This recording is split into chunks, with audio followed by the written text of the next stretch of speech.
Good God, they were not lying when they called you people cattle. I can see how this all played out in the meeting room at Take-Two right now.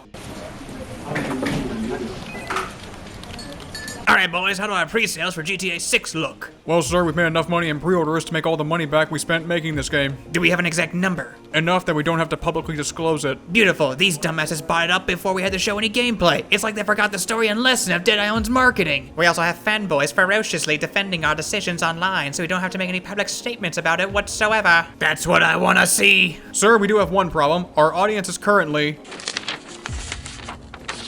all of gaming. We need more money if we're gonna be able to fill up our swimming pool full of molten silver. That could be an issue. How do we get the other half of Earth's wealth and resources before we crash the Western economy?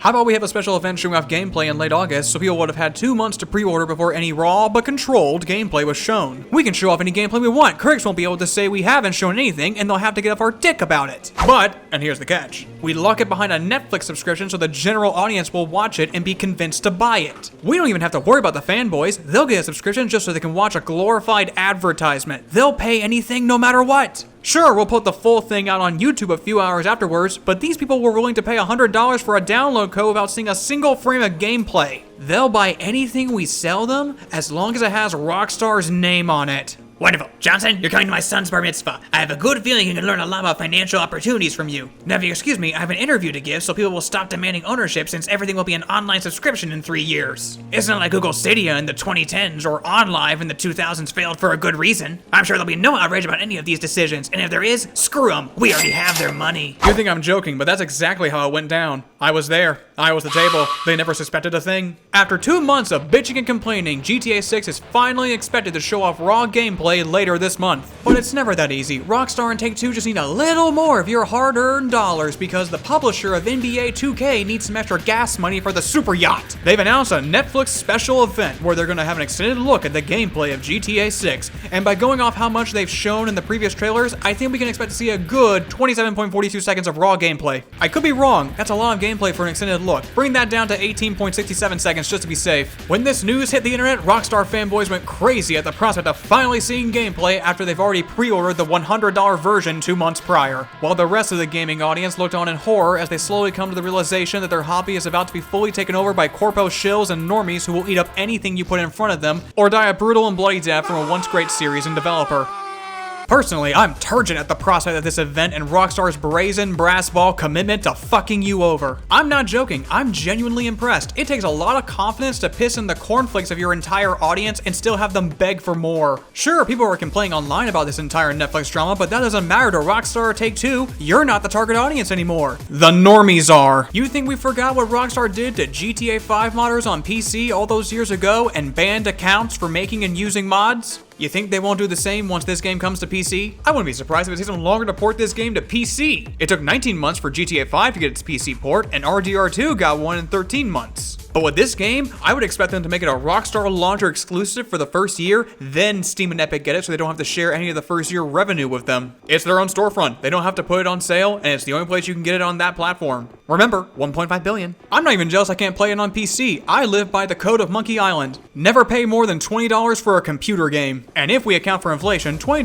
1990 would be worth around $51 in 2026. You're $30 too much, GTA! I'm not paying $700 or $800 for a PS5 or a Series X. I jumped ship to PC in 2011 for Star Wars The Old Republic and never looked back. This game is gaining more hype by the day. It makes perfect sense for Rockstar to paywall a glorified advertisement that's showing off what everyone's been asking for. Gotta make back that $2 billion with interest somehow. Isn't that right, Strauss? I know you got my back on this. Remember, I was the wind beneath your wings. I was the medium fry to your quarter pounder with cheese. I was your table! But you didn't appreciate it. Speaking of appreciation, parallels. Have you ever appreciated a great parallel? Well, I see a great parallel between GTA 6 and Cyberpunk 2077. The more we wait for this game, the more parallels I see between them. Think about it. Long development cycles with ideas and concepts going back to 2013? Check. Massive hype cycles when they were fully announced? Check. Trailers only showing in-engine or pre-rendered cutscenes? Check. Cyberpunk did show off gameplay, but the only time they did this was for a non-filming preview event that was leaked online and CDPR had to copyright take down the footage. And the other was a heavily scripted gameplay event that was cut from a previous version of the game since this game was built at least 2 or 3 separate times. Multiple delays after a full announcement? Check. A completely separate game mode that is not launching with the base game. Check. A fervent fanbase that says the company can do no wrong to an almost religious liturgical effect. Check.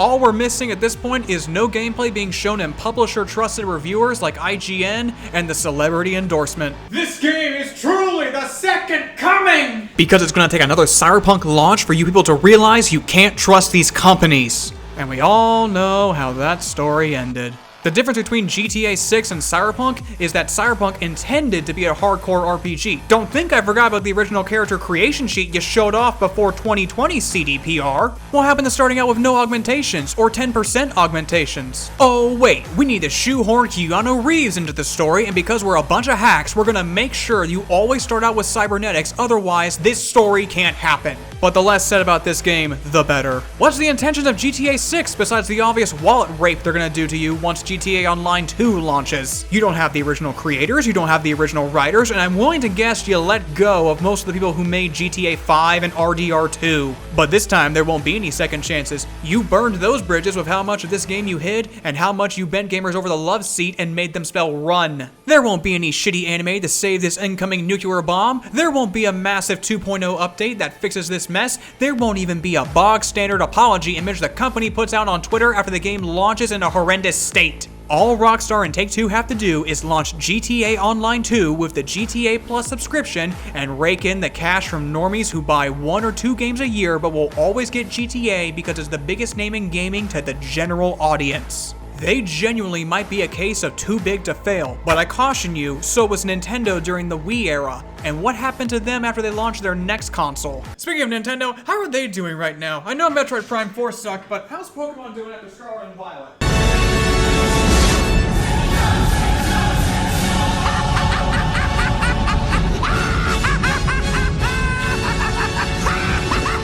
Jesus, Nintendo, can you please not screw things up for more than 5 minutes? I know you lost your patent lawsuit against Palworld, but maybe if you made a good Pokemon game after the 3DS era, people will be a little more forgiving. Waves looks nice, but I'm noticing a lack of bathroom cameras. Let's get on that right away. 1,000,000 copies sold in the first hour, guarantee you. Trust me, I've seen your fan base. They'll love it. Until then, take your overpriced game keycard console somewhere I don't have to see it like a redheaded stepchild. Going back to overpriced digital-only crap? Hey, Rockstar, how about those digital copies? Good thing you didn't make any physical ones. Someone might have leaked the game. Enjoy that 2 billion stock value freefall. I hope you retain your cybersecurity talent. Or did AI and DEI replace them? Come on, ladies, Big Daddy Rockstar needs better security before they launch this mess. I know you have the time. You're not hiring the dudes that made this work before, let alone you going home to one. Think of your true husband, the shareholders. What would they want you to do? Probably something this woman would do. Take me back to the days when the worst thing about Nintendo was stroking the Wiimote. Alright, let's go laugh at Halo Campaign Evolve's failure. Sorry, Chief. I'm not laughing at you. I'm laughing at your step-parents.